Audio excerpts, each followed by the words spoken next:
Hey everybody, this is Charles Anderson. I'm just a guy from Goodwill and Oklahoma, and I've got a really great video game idea. And this is just dropping you a line. I discovered something today that it's. I finally learned. Oh, what? There's registrations where we can do the multiple file glomming and like this. Seriously? Yeah. So here's how to do a multiple file glom like I discussed previously. But I actually discovered this because I didn't have this clicked, and then I went like that, and then I was like, oh, look at all these inherited things, and what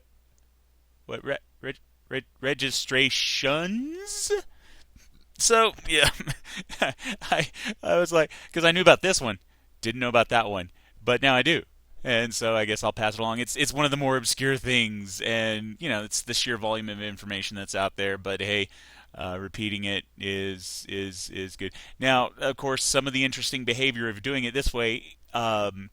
Remember, when using the annotation registration, you're using the default LoaderPool.factory. So to correct what issue is going on with this right now, I'd probably have to go to my DataObject.factory and or I would have to create a dot factory. Uh, what's it? Handling method. Uh, that at least that's what was in the documentation. Let me go to that while that's loading up in the background there.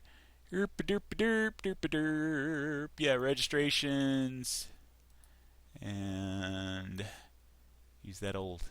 Yeah. May no. Yeah, as described by. Yeah, it pretty much hits it right on the head. Oh yeah, DataObject.factory. So yeah, I would move it over, but it disappears. Yeah. Well, wait, Control F1, huh? That's something new, right? Come on. Control F1 to enlarge. Yeah. Oh, there it is. Okay. And I could have sworn I was on that one. Uh, derp. All right. Try it again. Yeah. Oh, open in browser. Yeah, there we go. Nice. So yeah, right here, DataObject. So to a class that extends either. So I've got a lead on a possible solution right here. Well, because I'm already extending DataObject, but this one, this one looks like it might have a possibility because the whole yes, look at it glom, look at it glom onto everything. It's and what's hilarious? Guess what? I oh, don't tell me I had an out of memory error. Out of memory error.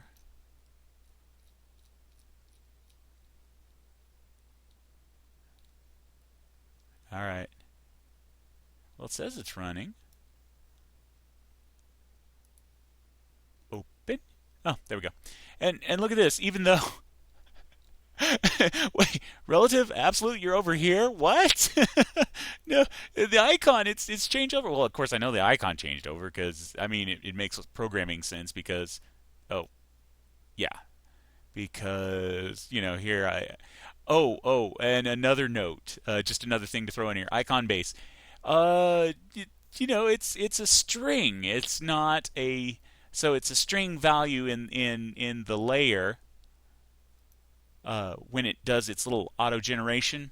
And so, of course, you can only do the path. You can't do like nb reslock, in NetBeans resource locator, or file, or uh, there's certain things that you can use with URL value in a layer that you can't do with like string because it'll try to parse and it'll say, well, that's invalid. No, we can't do that. Uh, I could throw that into a request over the guy, but NetBeans, but it's one of the things like I've got an old version anyway, and I don't know that I'll be going beyond it at the moment.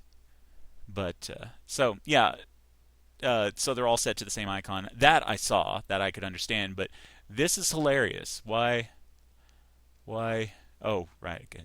So I still haven't fixed that yet. So there's my JMonkey engine C on a Java file. Of course, these aren't attached to anything, so there's no errors. But still, that's just hilarious. So I'm going to revert back to just using my loader off of manual layer registration because you can't point to any other loader class instantiation. That's not what this is meant for. It's meant for the default loader pool. So anyway, that's my little tidbit that I found for today. If y'all can make use of it and run with it, great. If not, well, you know,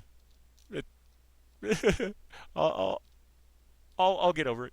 All right, later. Y'all have fun.